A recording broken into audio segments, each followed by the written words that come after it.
So guys, welcome to this month's Mastermind. And as you know, we're now doing Mastermind once a month. There are a range of weekly videos that come out that you can grab off the knowledge base that are designed to support you and help you navigate through everything that's going on right now. I am really excited today because we are joined by the one, the only, Suzannah Toop. Suzannah, great to have you here. Yeah, thanks, Michael. It's so good to be involved. Yeah, and so I was thinking this morning that you had a very interesting journey into heading up the Toop and Toop property management team. So who would have thought a lawyer sort of in that heading down that legal kind of path and then coming back in. It might be neat just for the guys who are tuning in just to talk a little bit about that, and then we'll get into some really cool strategies that you guys are doing. Yeah, sure. Awesome. So yes, I think we call it succession on steroids in our family, in terms of how me and my sister were sort of entered our family business. So just a bit of background. My background is law and commerce. I was over in Sydney working with AMP Capital in a property funds management sort of role over there as a grad. And I just started doing my PLT, so going down the path of getting admitted as a lawyer. And then Dad came unwell quite quickly. He's all good now. That was a good 8 years ago. But at the time, it was quite touch and go there for a while. He was diagnosed with esophageal cancer, so quite a rare one. He was lucky enough to have picked it up quite early. But it did mean that my sister and I both flew back home to help Mum run our family business. So about 100 people here in Adelaide. So I was 23. At the time, my sister was about 25, and so sort of came in, had no idea what I was in for coming in. I mean, we'd obviously been around the family business forever since we were little, being 35 years old now. But for me, in my background, was very excited to get into the property management side. My sister being sort of business and marketing, she naturally went towards the sales side of the business. And so for us, it was it wasn't staged. It certainly wasn't what they put in all of the business books about how you should do succession. It was very much a sort of roll up your sleeves, get in and amongst it. And I think that's probably been the leadership style that both my sister and I have taken anyway. We sort of didn't have a choice. I had never done arrears before. I didn't even know what lease renewals were. Like, I understand like the idea of renewing a lease, but just in terms of the terminology and things like that, just was absolutely thrown into the deep end. And so naturally then my sort of, I guess maybe lawyer mind or curious mind just started asking questions about how we could be, how we're doing this, why we're doing this, and then sort of started having a whole bunch of projects come off the back of that and started to really get involved into the day-to-day running of the property management side of things. So then once I sort of had been around the business for a few months, I was meant to go back to Sydney after 6 months, but really loved it. Loved the idea of being able to put ideas into practice. In a family business, you just get on with it. It's kind of like yesterday is the deadline for any sort of new ideas to be implemented. So that was sort of how I guess my introduction to property management. So that was about 8 years ago now. Suzannah, one of the things that's interesting that you bring up there, this is one of the powers of an independent agency. You have the ability to change things rapidly. Now, even though you have the ability, guys, we need to make sure that we're doing it. So, if you wanted to change something in your business, yes, collective wisdom, let's get together, let's put some genius thinking into it, and then, boom, let's actually put this into go mode. Whereas a lot of other organisations, and Suzannah, you would have seen this in some of the corporates you work with in the time in Sydney, that to create a change, it's a very slow process. So it's a competitive edge that we actually have in our businesses. So even, as you tune in and listen to this, what would be great to do is to say, is there 1, 2 or 3 things that Suzannah sort of has stimulated that we can take on board and implement? And look, we're in an interesting situation around the country. Our Victorian friends are in ISO, level 4, and we feel for you guys. And anything we can do to support you, that we're here for you. And then we've got other markets that are, basically the West Australian marketplace is let's just go for it. Let's do this, and it's business as usual. So there's this sort of and then there's some hybrids in between those particular points. I think the key thing that I love about you coming in, Suzannah, is you had this fresh set of eyes, and you didn't sort of necessarily come through I'm a leasing manager, I'm a BDM, I'm a property manager, a junior property manager, I'm a senior property manager. So you had the ability to ask more why questions that sometimes, if we've been in the business for a while, we just assume, well, that's the way we've always done it. So, well, yeah, but how come? And there's a great book on the subject called If It Ain't Broke, Break It. And, the old saying, if it ain't broke, don't fix it. Well, I think this is a really interesting time in business to be able to look at things and stress test them and say, are we doing this because we've always done it? Or are we doing this because it is the absolute best way possible? So I think, with that background, you brought some amazing fresh thinking into the business, looked at things differently, asked some what if questions. I know there's been a journey there in the time you've been involved. Can we, if it's okay with you, can we bring it back to the last few months? Yep. Around say, well, okay, what's been the learning in the last 3 months? And, Adelaide probably had one of the least impacted capital cities, which has been fantastic. We wish that for everyone. But clearly there's some learnings in there as well. Yeah, absolutely. And one thing I would just say is that now, myself being back in the business for 8 years, it is something that's part of our culture that anytime, and I think there's a few of our team who have just recently started with us, being very clear with new starters, like, please write down everything that you notice that you think we could be doing better. Because I think I had that when I first came into the business, that opportunity to have that fresh set of eyes.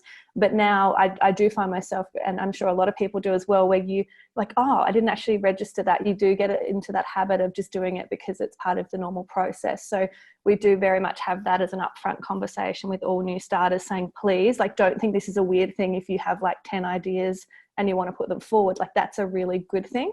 And to make the most of everyone's fresh set of eyes when they come into the business, not just mine or the executive team view of what we could be doing.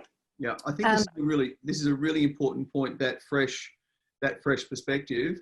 And it's easy to shut that down in one way, but it's actually, if you accentuate it, that's where we start to get the gifts from. Two big questions, guys. I'd like to just tip in on this one. Question number one is, what's the impact of this from a client point of view? And I think, one of the things that Suzannah was seeing in you really think about what's the impact from a client point of view. And then secondly, what's the impact from a team point of view, team productivity and so on. So we keep those two things in mind always, it starts to build some amazing momentum. So last 3 months. Last 3 months. Look, I think as you said, Adelaide, we sort of had a bit of an impact sort of late March into April. It's sort of settled down a little bit now. But I think, and as you said, I really feel for people in Melbourne and Sydney and other parts where it's been a lot more severe. But I think for us, what we've learned over the last sort of 3 months is, the first thing is that being available and accessible to our clients. I think it sort of goes without saying on one hand, but when you're so busy and there's a lot of people, like we saw a huge spike in tenants calling in, as I'm sure everybody did, saying, I can't afford to pay my rent. And there wasn't a lot of clarity from the government around how do you navigate this. So we were very much doing it on an individual basis.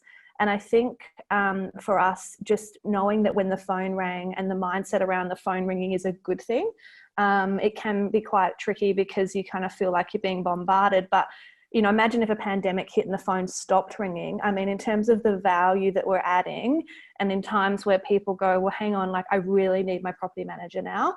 I really, like, whether it's a landlord or a tenant, like I'm so, like, when you zoom up, I'm just so thrilled that, that it has been such an intense period. On one hand, it's been quite full on in terms of workload, but on the other hand, it just shows how valuable we are in the process. And you think about disruption, and you think about, oh my God, a robot's going to take our jobs, or automation, all that. And the fact that when people need people during this time, and that couldn't be more clear from what we are seeing, and just being available and letting and giving your team on having some time to be there, to be on the other end of the phone and chat through and talk your clients through what's going on and give that information firsthand, I think is really, really key. And look, I'm huge on technology. I'm big on, as much as we can do on the apps and phones and things like that, but it's really been a balance where that is really being the foundation of our business. But unless we're there person to person helping people through this time, it just goes to show that I think there'll be people who come out of this, and businesses that come out of this period with incredibly strong bonds with their clients. Like, they would not go anywhere forever. They're just so happy and so thrilled with the level of service and the support that we were able to give them. Whereas during this time, if we're nowhere to be seen, can't get onto us. And I've even heard stories locally here where landlords have rung up and, you know, haven't been able to get onto everyone months in, haven't heard a thing about anything to do with COVID. And then when they finally do get onto their property manager, they say, look, I don't have time to talk to you. And, you know, that's just, you know, that client's gone forever, like in terms of the value that could have been added. And I know it's tricky because I know it's been a really full on time, but just trying wherever you can to be available and accessible, I think will really serve us well as an industry moving forward beyond COVID. So I think, Suzannah, a point on this one is, you know, a lot of the time, okay, you're collecting the rent, you know, and this is a time where we do have the ability to demonstrate the value that we add.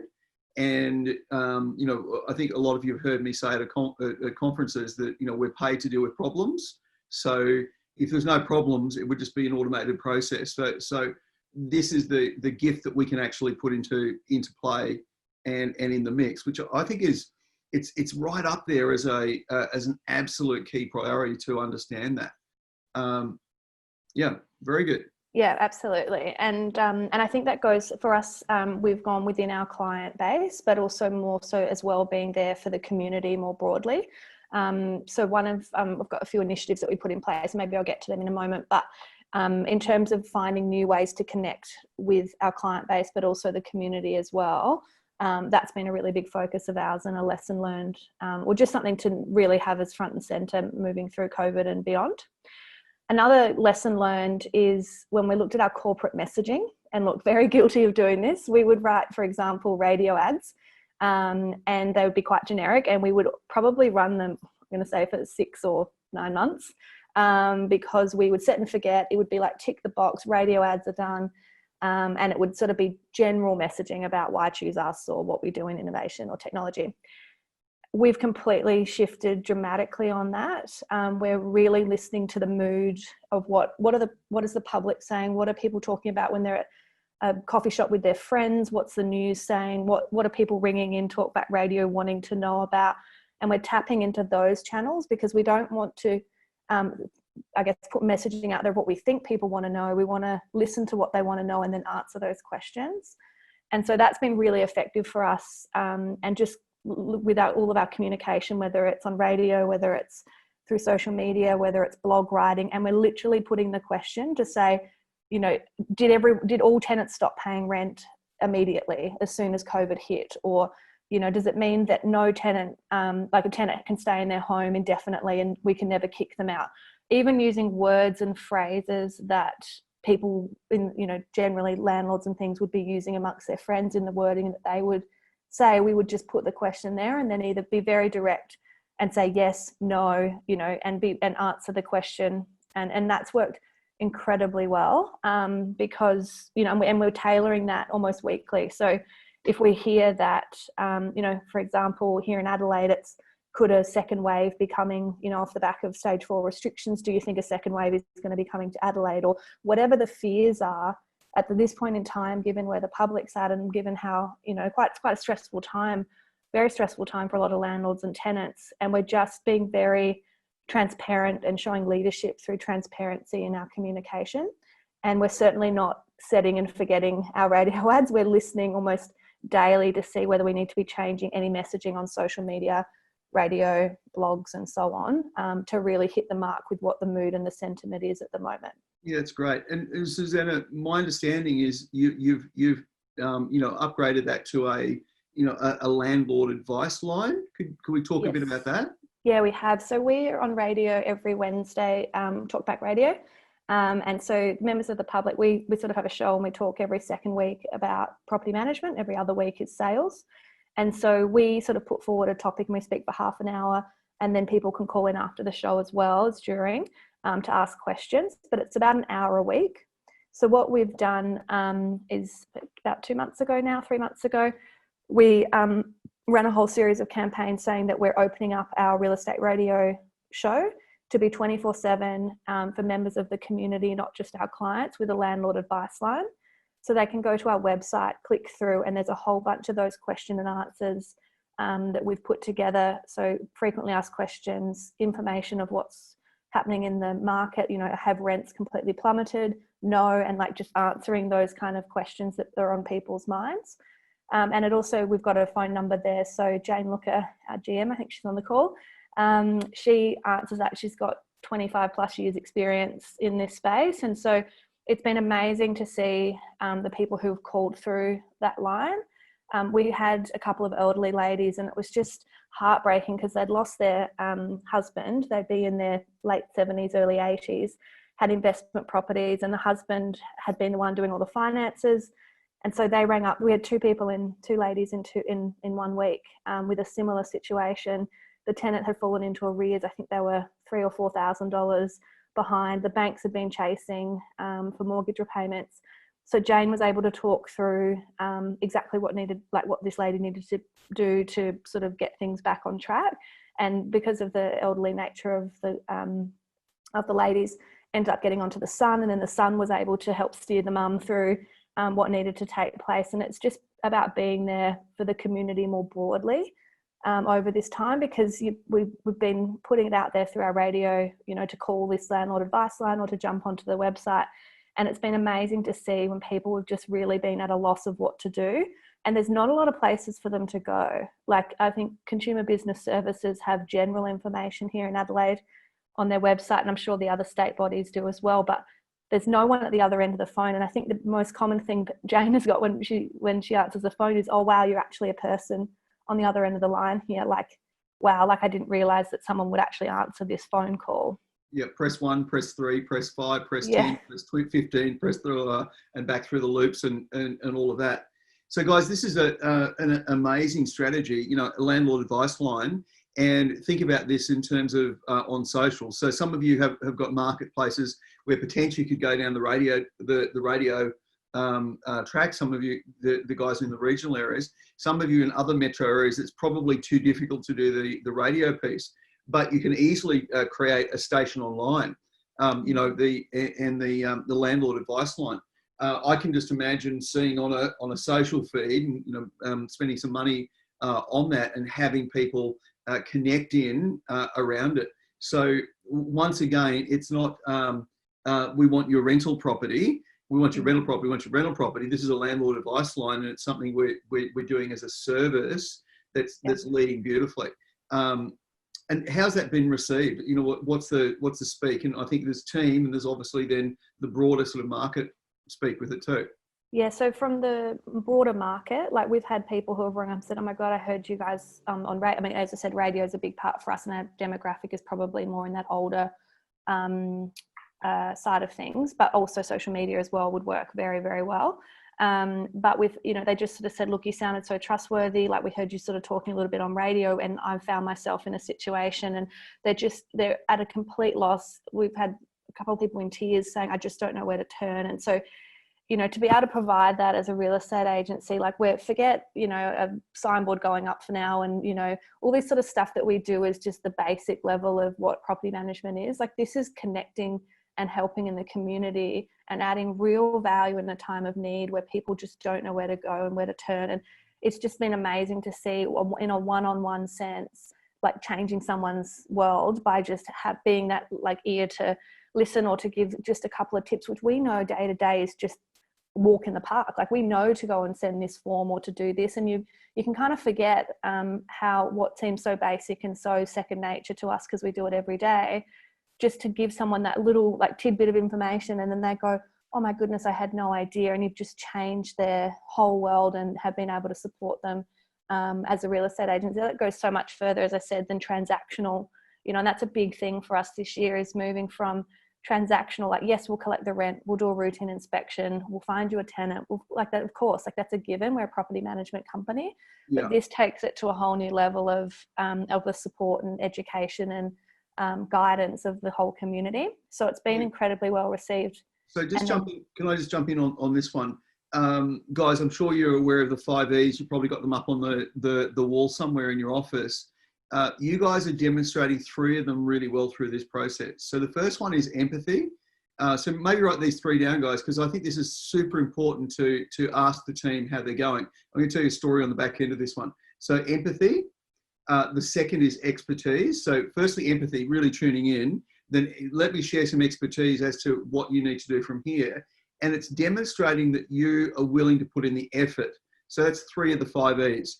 And just the other 2 that float in there is energy and enthusiasm. So, but really those 3 are being demonstrated through this process. So let's have the empathy with you. Where are you at? Let me tune in on that. Let me share some expertise as to where you could go to from here. And then clearly it's demonstrating effort that you don't need to do, but by doing it, it makes a difference. What I will say, guys, is I've had a couple of people go through the leasing process with a couple of agencies in the Victorian marketplace, and it's interesting. The feedback was, one was very, very professional, but not connected. In other words, it was very robotic and procedural, and all the boxes were ticked, everything was done, but you didn't get that feeling that, hey, we're really excited about you coming on board as a client. It was more a case of, this is the procedure of you coming on board as a client. And I think, leaning into that empathy piece, leaning into into it makes a massive difference on how people perceive the organisation overall. Great. So I've got one more for the third thing. Sorry, if you want to round that out. Yeah. And I think the other thing I've learned is that, consumer behaviour and trends are probably now going to be shifted and for good.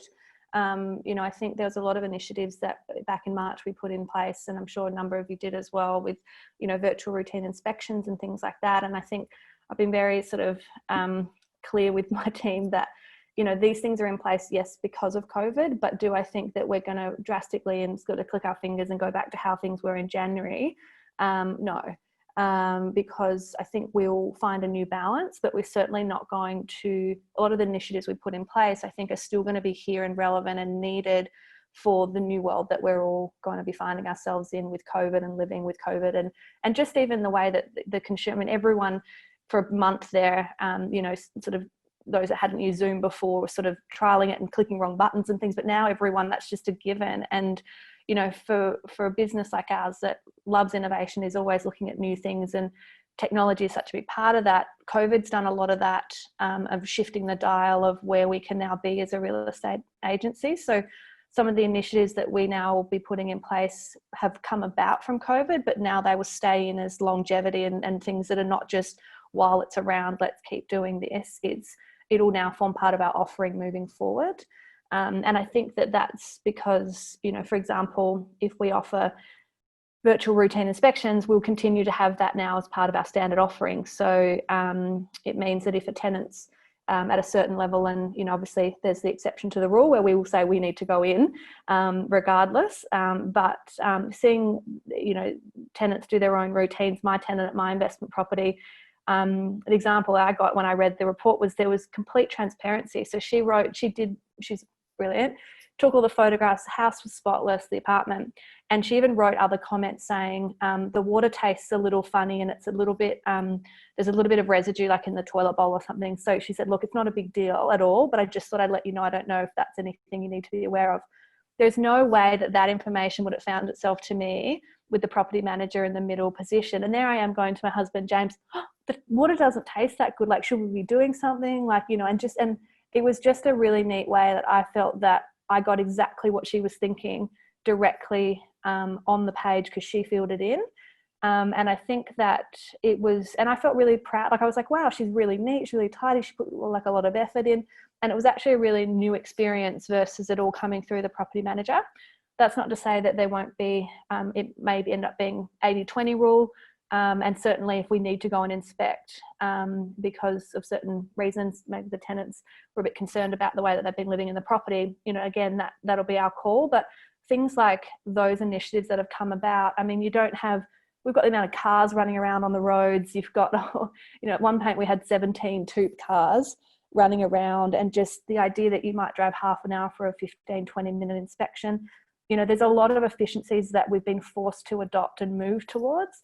And so we're certainly finding, what the new world will look like with some of these remaining in place, well past COVID, being something that's a thing of the past, hopefully sometime soon. Just on that particular point, So guys, there is definitely two ways of viewing this. Sort of like when things go back to normal. I've had a few people say that both in sales and PM. And it was like, whoa, hang on a tick. Let's look at what we've learned in this time frame. Let's actually look at, well, what makes sense in terms of evolving the business. And if there was ever a time to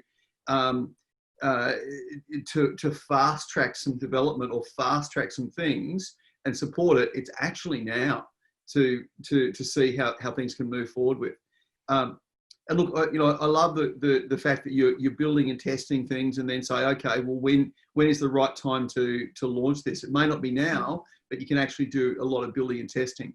The other thing, guys, that I do want to tip into this conversation is, if you haven't had a conversation with each of your team members as to what's the one skill, what's the one knowledge area that if you were to build that would allow you to be more effective within your role. So each of your guys, I think for, the next sort of 60 days, there should be a knowledge area and a skill area that they're working on developing, and, support them in that. And if they say, Japanese macrame or something, you might say, okay, good, let's do that one outside. Let's bring it back into the context of business as to something that we can work on. And then you might find some themes that, well, that's across a number of people in the team. We'll run a session on that, or that's individual. Let's go to the knowledge base or go to the web or find something specific that we can actually bring in with it, which is great. Yeah. And one of the other initiatives that we've launched off the back of, because we're really looking at buzzwords. Another thing, I'm a big fan of following Bunnings and places like that, and, contactless. And there's a lot of new words that are coming out that we're then sort of pretty piggybacking on. And it's sort of like, if that's again on those channels of how people are chatting, then we'll grab them and then really use that in our language. And so one of the things that we talk about building new things and giving and trialing them out is, for me, contactless is a really big thing. I think that's you want to give customers choice down the track of, we just assume that we're going to come into a living room and do a appraisal appointment, listing appointment, and do your whole, here's my folder and here are all my flyers and things. But it's very likely already now people are quite hesitant and may not want you to come physically into their home. And certainly as a trend moving forward, to give people the option, for example, to either, yes, we can absolutely come and have a cup of coffee with you. We can come into your home and, we'll make sure we let you know that we've been temperature checked, and, all these processes now will go tick, tick, tick. Our team member will come in and have all of that taken place. But if you are not comfortable and just moving forward, if you want to do it contactless, this is also an offering that you can do. So part of that has been that we looked at the management process, like management sign-up process, and it is incredibly cumbersome. You need like a degree in God knows what to even get through some of those forms and paperwork. And for us, frictionless and simplicity is really at the core of our business. So we were looking at, if we were to try and do this process of contactless sign-up where we don't need to sit in front of someone and actually go through every single page of the management agreement, what would that look like? And so we've essentially stripped out all the unnecessary bits so that we don't actually need to get in the first instance. So things like landlord's emergency contact, details of someone, bank details, how they want their water to be done. We've stripped out all of that, and that forms part 2 of an onboarding, more like how we onboard the property. So a second phone call or a second point in the process, we would say, look, now you're in and on, let's chat about setting up your property. So have you got your bank details yet? Have you had thought about how you want to charge water and so on? But the core things that make up the agreement to get them in and on in a quick and frictionless way is about a quarter of what's put in that document. So we've really separated the two, made it simple in words that a landlord can understand on their own, not having to have someone talking through for about an hour through that document. Hang on. I've got to chime in there. A lawyer is making the document simple. Yes. Like that's impressive. Oh, it's looking at it. Here we are, and we say that we're easy, and you can come and join us and come on in, and it's a really, amazing experience to come and be a client of Toop and Toop. And then the next thing, the very first interaction they have is this document's about 17 pages long. And yes, I'm all about the terms and conditions and making sure that everything is correct and outlined, but it's certainly not in such a cumbersome way. So we've really spent a lot of time on that. And because there's going to be a time where people are going to need to digest that information without us physically sitting in the living room. And this is a way in which we can allow someone to easily digest the information, click within 3 clicks of a button, everything's signed on, signatures are done, and the whole thing gets sent back. And then we can go and do the onboarding, which is a more in-depth conversation. It's great.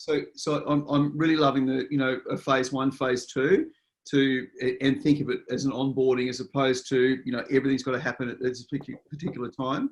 The other thing, guys, that I'm loving, Suzannah, in this is what are some of the, buzzwords or key words that are now being used conversationally in retail, in business to business and so on, that potentially, or anywhere the consumer interaction, that we can bring into our language. So having that flow.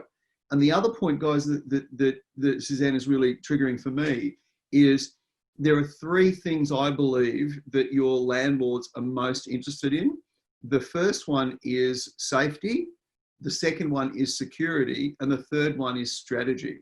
So you could easily have a new management kind of, signing up a new management to say, look, there are 3 big things that our landlords are looking for right now. Is safety. How do we know? How to make sure your property and the families are safe in the process? Security, so the property's secure. And what's the strategy that we're going to actually put in place to achieve the best possible outcome? Great triggers with this, Suzannah, is starting to look at those words. And look, I think, even I was looked at a shopping centre, so you can start to take pics of some of those images that are floating around the place and saying, okay, can we do something along these lines and bring it into our style and our business? Great. And the other thing which we've brought back to the table is Toop Assist. So through COVID, which is the pick and choose type model for self-managing landlords. So we can come in and just do a routine inspection. We can help you follow up arrears. We can attend a tribunal hearing for you. Because off the back of COVID, and obviously it's been a real struggle for self-managing landlords to be able to even have those hard conversations, because when everything's going perfectly fine, it's great. The tenant keeps paying their rent on time. But what we've been learning through the landlord advice line is there are a lot of self-managing landlords that maybe they live next door, so they have no intention of actually needing an agency full time, and they're retired and so on, but they are finding themselves in a situation where they just need an extra pair of hands to attend the tribunal because they just don't even know where to start. They've never been faced with this situation. So we launched that about a year or so ago, and maybe a little longer. And so it's been sitting there, as you sort of mentioned, putting the idea and creating the idea or the initiative, but timing and being able to bring things back up and reuse them. So there's probably a lot of things in people's businesses where you might have put something together a while back and you sort of, you did a bit of, you got a bit of traction early, but then maybe it sort of fell by the wayside because you got busy with something else. If there's any things that you can bring back, that it doesn't have to be anything new, but it's repackaging it and putting it back to the market. Because one thing I've learnt over the years is, in my mind, if we don't get 60% adoption of the idea in the first 4 months, I'm like, oh, it's a failure. We need to go on and build something else. I think the reality, it's probably more, 2-3 years or so of people hearing that you've got this offering and you keep putting it out there before people really go, oh, that's actually now part of what Toop and Toop do. And so I think I can look back and go, my expectations of a take-up rate with customers is probably, absolutely been a bit unrealistic. So not going, for example, to persist didn't work back then, or we got a bit of traction, but not a lot. It's something we need to constantly be putting out there, and then you drip feed it, and then it starts to be part of the norm, as opposed to going, pivot away from it because it didn't work. Suzannah, the other thing I like about this is a fantastic lead generator. So Toop Assist, and I'm imagining on your website, here's a shopping list or inquire, and then we'll give you, here's the list of services that are available. And it's a fee for service, is it? Yes, it is. Yeah. So what a great sort of way of generating a lead that might go nowhere. It might just be at that particular level, but also you could have someone to say, actually, given what you've done in this situation, I'd like a higher level of service, which is great.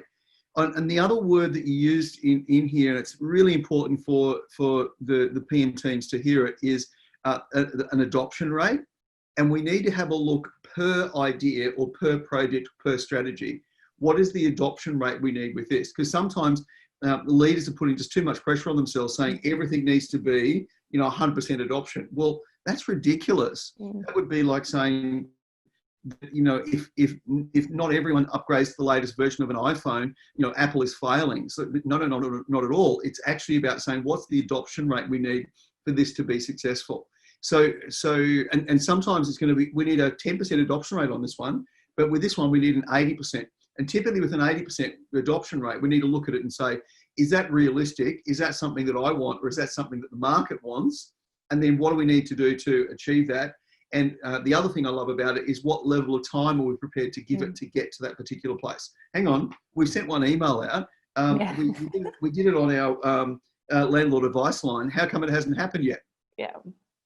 And and I think in our world, because we spent so long putting it together, and you just think, my God, this is the best thing that's ever hit the market ever. And then you put it out there and it's like, this is the first time your customers are actually hearing about it. So they say, I think you got to hear an ad like 8 times before you even register what some of the words are in it. I mean, if it's a brand new offering, it's just, and I guess it's not being disheartened if you don't get that take up rate, because it's about still doing it and still building the ideas and still keeping them out there. Because then all of a sudden, if you keep drip feeding it overnight, you're like, wow, where did this take off from? But it might be in 2 or 3 years time, or 18 months or 6 months, not 2 weeks after you've launched it. And I think that's definitely a learning that I've taken on board, because you can be quick to can an idea it's got nothing to do with it not being a great offering. It's just that you have had false expectations on yourself around adoption. So Suzannah, you talked a lot about radio and audio and so on. Are you doing much video as well? We are a bit. Video, like we've got a videographer, Zach, who's amazing. He puts together a whole bunch of different videos, and a lot of our videos are based on the properties. And then we sort of showcase the beautiful homes, particularly in sales. So for the rental side of the business, it's a little bit trickier, because a lot of the time there's no furniture in the property. And so the same strategy that would work in sales is not as successful in property management. But in terms of, I guess like updates and things like that, video's great, absolutely. But I guess for us, it was just, it's been a matter of getting our message out as quickly as we can. And I think particularly in some of the lockdown periods, trying to get a video, I guess we sort of learned that Toops is all about sort of being all beautifully done and packaged up neatly. We're sort of going, well, whatever we can get out quite quickly, but certainly video would be something that we would, consider as a really good method to get information out. But sometimes the speed or the ability to get a full cinematic type video together, we've just not really, we've sort of been more about getting things out versus getting a beautiful video together about it. Yeah, okay. The reason why I'm mentioning this is that, one of the things, guys, that I'm seeing that great agencies are doing is we've just, and this is the conversations you can have with the team, including obviously our Victorian team. You're obviously having your morning whip meetings, your end of day wraps and WhatsApp wraps. What's coming up? What are the landlords saying? What are the tenants saying? And, if there's a theme there, well, okay, we've had 3 landlords ask about this. That's a quick video. And, I think one of the things that COVID has done, and I'll just pause on the Toop and Toop brand parameters of a video. One of the things that has definitely happened is I've just had 3 clients. Where's my, the little phone on there. I've just had 3 landlords ask me about this particular question. So I thought I'd put I'd do this quick video to give you an update on it. So it's probably not at that level, but it's a little bit, it's slightly more raw, and it's actually got power because of the raw. And it doesn't mean we don't do that, but it can be an and still be aligned. Yeah, the grassroots, getting content out quickly. Yep, completely. Yeah. I think that, yeah, the speed, like you said, being able to grab your iPhone and say, these are the commonly asked questions we've just got this week. We might find other landlords, if you're out there listening and, you know, might want to know the answers as well. And that's absolutely that same idea of tapping into exactly what's happening today, because 4 days later, they could be having something completely different as the fear or the thing that they're talking about, that they're worried about. So yeah, turning that around quickly is awesome. We're finding it's working really, really well. Because we surveyed our landlords and tenants about a month ago, about a month ago, I think it was. And when I first came back into the business, we were like, oh, we should survey clients. And I was like, oh no, I really just don't know if I could read the responses. I didn't. This was 8 years ago. So I got the courage personally to go out to our client base and find out how we've been doing, particularly over COVID, just to see if we could be doing more, if the communication that we've been putting out has been hitting the mark, if they feel informed, if they feel supported. And so we got, I think about 220 odd landlords responded and about 330 odd tenants. And the big question that we asked quite a bit of, like a few different things about what are you looking for? Because we wanted to see if things had shifted. So like while we're in COVID, to find out if what they wanted 9 months ago in their manager had shifted at all, so that we could make sure that if there were new things that were concerning them or that they wanted us to focus on more, we could be implementing them now. Because we did appreciate that we're in a different world now than we were in Jan. So we wanted to also find out what more we could be doing based on the current climate. And the big question I always look for is when we ask, how likely are you to recommend Toop and Toop to family and friends? And so for our landlords, the average score out of 10 was 8.2 in terms of likelihood. And for tenants, it was 8.4 out of 10. So that's really, you know, flattering to know that, you know, we've got a high proportion of people who would go absolutely, would be recommending you. But I also go to the ones, you know, there's a very small portion, but those that said no, and we've jumped on the phone, and, you know, that's almost the more important bit that comes from these surveys, is going, well, who's saying no, I wouldn't? And Jane's been jumping on the phone and having conversations now, because we're bringing that feedback up to find out what we could be doing better. Yeah. And that's been a really important part of the whole COVID type scenario, where we're saying we really want to connect in and find out how you're really feeling about the service, what could we be doing more, and that's part of that partnership and that relationship building over this time, rather than kind of going blinkers on, we're just going to keep doing what we've always been doing. Yeah. Hey, could we have a look at the questions that you asked? From that point of view? That'd be that would be great. And look, I love a survey. The other thing I love on a survey, guys, is there anything we could be doing more of, or anything that you don't value we can do less of? Because sometimes we're doing something that we think is valuable, but the client doesn't see any value in it. So, okay, cool. We can repurpose our time and repurpose our energy along those lines. Suzannah, this has been fantastic in terms of insights. Guys, I'd love you to just in chat, two things. Are there any questions you'd like to ask Suzannah as we're starting to wrap? But also, what's resonated with you? What's been the key things that have come through? And Suzannah, I love your calmness and your certainty that's come through as we've been going through this. And you know, guys, you know this is the kind of guy I am. I've come up with 5 C's that you're absolutely applying in the business. So if you could just sort of put a little heading in your notes, team, around these 5 C's, and we'll see how we go with these to see if they resonate with you, Suzannah. So the first one is that you communicate. You know, you've actually increased the communication. So number 1 is communicate. The second is connect. So making sure that we've got the connections in place to really support the process. The third one is that you've gone just beyond your clients to the community and said, hey, we're here for you as a community. And at this point in time, I think that's awesome and brilliant. Next is contribute. You're asking the question, how can we contribute? How do we actually add value in this process? And the final one is collaborating. So how can we collaborate and start to bring people together, bring resources together and make a difference? So those 5 C's, communicate, connect, community, contribute, and collaborate.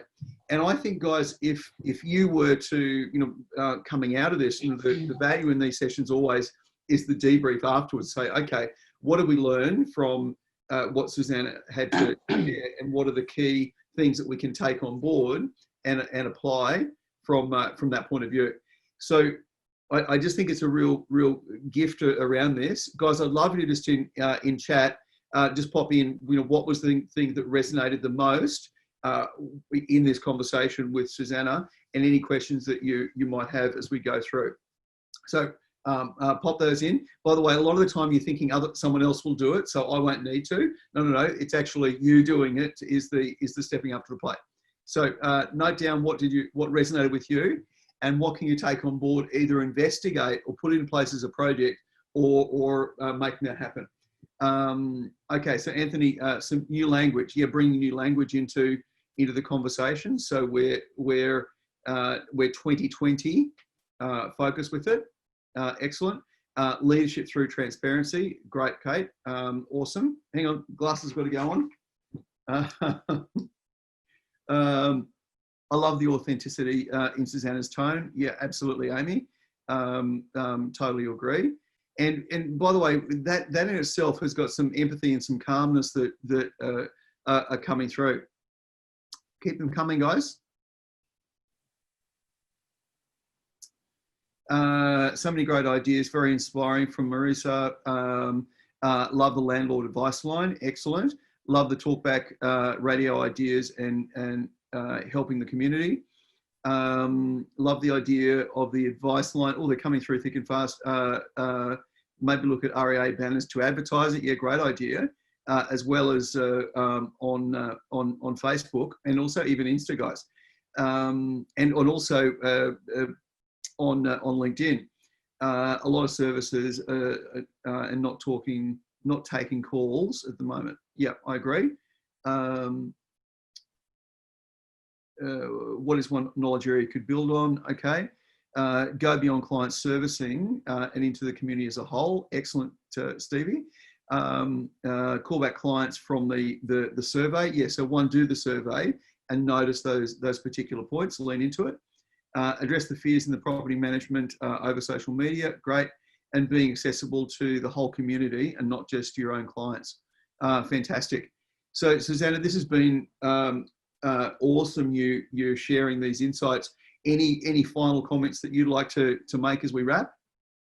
No, I just think that I think that COVID, if it's not like, I'm very passionate about property management. I love this space, and I guess I know it's been a really challenging time for property managers, but also clients and the community as a whole. And I just think, as I said at the start, I zoomed up and I'm going, like, how great is it that we're providing such amazing service that clients really need us, and they need us to guide them. They need the support, they need the knowledge, because it's not as if, as I said, the phones were silent and no one was ringing in, or they're going, oh, actually I can go onto this website and grab all the information, or I'm happy to have an app or a blog tell me how to do things. They want the people behind the business. They want people to chat to talk them through, and to give them that comfort and security and safety. And I'm going, as a big tech person, and I love all that side of it as well. I just think it's been really great to see the human element come through over this time. And it just goes to show that in terms of the future of property management, how bright and how exciting it is for us to be continuing down this path and really be there for customers and be that real anchor point for their properties, which is amazing, because it just goes to show how valuable this service is that we do offer clients. And if you'd asked me, mid last year, there's talk about people going to the self-manage, and there's these your bonds, or I don't know what it's called, but like a lot of the technology that comes out to help self-manage landlords and things like that. And I think it's just it really cemented to me, if I already knew it, but I guess it's just from a public point of view in the community about how much value we do add. And that just shows that if we make ourselves accessible and available, we've really got to build great relationships now, which will last us into the future, which is a really exciting place to be for property management. Yeah, look, my final point on this, other than to say thank you, is, Suzannah, you're really thinking about making some of those invisible things we do visible. And I think sometimes people don't understand those invisible things, and rightly so. We haven't told them, so why would they know? So if through our communication, if through connecting, if through landlord advice line and so on, we can make those invisible things visible, it has a huge impact on how we're perceived in the market. Guys, Suzannah Toop, a virtual round of applause for Suzannah. So we might see we're seeing applause come up. In fact, let me change my screen view, and I'll take a pic of the applause. Can you all put your videos on, please, guys? Okay, videos on. Come on, you can do it. Videos on, and virtual round of applause. Hey, that's awesome. Hey, thank you, Suzannah. Absolutely awesome to have you on. It's been great. I agree, and amazing sharing. And it's so awesome to know that you're up for the game and you're putting that kind of guidance in there. And I know the team at Toop are better because that you're now actually driving, supporting, and helping lead the process in the PM part of the business. So thank you, guys. Oh, thanks, guys. Yep, absolute pleasure, guys. The key to this, obviously, is to reflect on this and go, okay, let's actually look at what we can put in place. And you know that line that I love: never let perfect get in the way of better. So one of the things to look at is, can we start this? Can we test something? Can we put this in place in a very, very simple way? By the way, a podcast is not that difficult to do now. So, you could have your own radio kind of show and have people jumping on and talking through the process, or just go to a video. And I'm more of the mode of, let's get the information out there, and secondly, do it a little bit better. I have got someone at the moment who is doing a video per day for the next 30 days. Why? She said, Michael, I'm not very good at video. Well, do one every day for the next 30 days and you're going to get good at it. So rather than saying I'm not good at it, let me put it aside, we're going to be in this kind of communication even more moving forward. So it's not a case of put it aside, I'm not going to be good at it. We need to get great at it. And Suzannah, you're a great example of getting great at the things that are going to really make a difference.